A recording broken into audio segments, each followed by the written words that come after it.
तो हाँ, बिना कोई टाइम वेस्ट किए सीधे आते हैं उन दो बड़ी खबरों पर जो हर सरकारी नौकरी के उम्मीदवार के लिए जानना मतलब बेहद जरूरी है।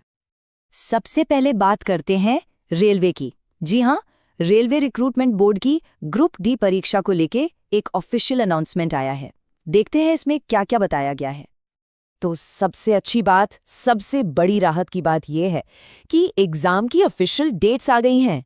मतलब अब कैंडिडेट्स के पास तैयारी के लिए क्लियर टाइमलाइन है, जिसके हिसाब से वो अपनी पूरी स्ट्रैटेजी बना सकते हैं। तो ये रही वो टाइमलाइन। देखिए, एग्जाम का पूरा फेज जो है वो 27 नवंबर 2025 से शुरू होकर 16 जनवरी 2026 तक चलेगा। मतलब तैयारी के लिए काफी अच्छा वक्त मिल रहा है।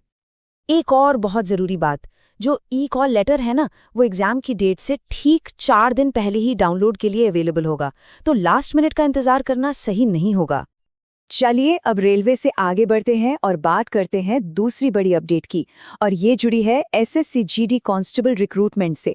देखते हैं यहाँ कैंडिडेट्स के लिए क्या खबर है। तो खबर ये है कि इसका जो ऑफिशियल नोटिफिकेशन है वो इसी महीने की 20 तारीख के बाद कभी भी आ सकता है।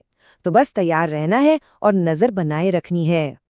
एज को लेकर ना अक्सर बड़ा कंफ्यूजन रहता है, लेकिन इस टेबल से सब कुछ क्लियर हो जाएगा। देखिए, एज की जो गिनती है वो 1 जनवरी 2026 को बेस मानकर होगी। जनरल कैटेगरी के लिए 18 से 23 साल और फिर ओबीसी के लिए 3 साल और एससी एसटी कैंडिडेट्स के लिए 5 साल की छूट भी है। ठीक है, तो एग्जाम की डेट्स आ गईं, नोटिफिकेशन की भी खबर है, लेकिन सबसे बड़ा सवाल, तैयारी कैसे की जाए? जो सोर्स है हमारा, उसमें एक खास तैयारी के टूल के बारे में भी बताया गया है। चलिए जरा उस पर भी नजर डालते हैं।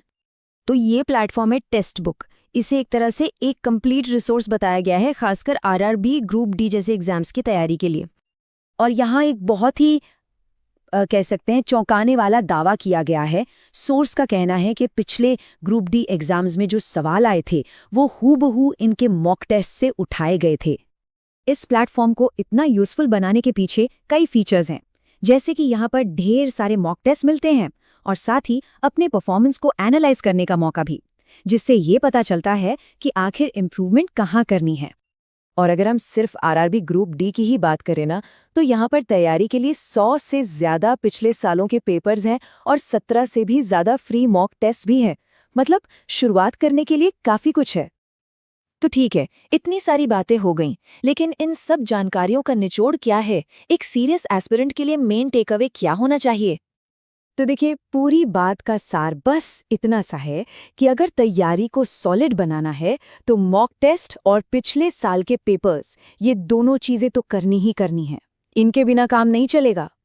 इस पूरे प्रोसेस को ना हम 4 सिंपल स्टेप्स में तोड़ सकते हैं। स्टेप 1, रेगुलरली मॉक टेस्ट देना। स्टेप 2, पिछले साल के पेपर्स को सॉल्व करना।